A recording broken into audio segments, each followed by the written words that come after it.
વસ્તુ તમે જ્યારે આંકડાની વાત કરો છો તો એક રહસ્યપૂર્ણ આંકડો છે જે અત્યારે ડિસ્કસ નથી થયો.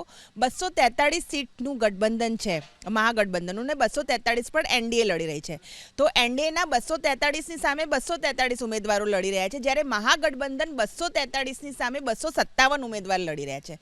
તો તમે વિચાર કરો કે જે ગઠબંધનની અંદર 243ની સામે 243ની જગ્યાએ 243ની સામે 257 જેવો આંકડો હોય, જેમને લડવામાં પણ એક મુદ્દા ના હોય કે એના બી સાથે ન હોય, અને એ લોકો જ્યારે આ પ્રકારની વાતો કરે છે તો મને લાગે છે કે જનતા જનાર્દન જોઈ રહી છે કે તમારા ખુદના જ એક સીટ પરથી 2-3 ઉમેદવારો લડી રહ્યા છે.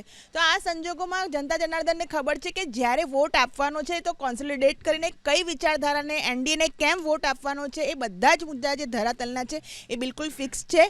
મને લાગે છે મહાગઠબંધનમાં બધા લોકોએ ખાલી જે રાહુલ ગાંધી ગયા હતા એમણે તેજસ્વી પ્રતાપથી બી કંઈક થોડું શીખવું જોઈએ, કારણ કે જે રીતે આરજેડી કરી રહ્યું છે અત્યારે પ્રદર્શન, તો ખુદ પહેલાં રાહુલ ગાંધીજી શીખે કે જઈને ત્યાં મખાનાની ખેતીમાં જે ડૂબકી મારી માછલીઓ પકડવા ગયા, અત્યાર સુધી એમને ખબર નહોતી કે બિહારની અંદર મખાના બોર્ડ બનાવવું જોઈએ, અને મખાના આજે કેટલું સારું ન્યુટ્રિશિયસ ફૂડ આંતરરાષ્ટ્રીય સ્તરે થયું છે.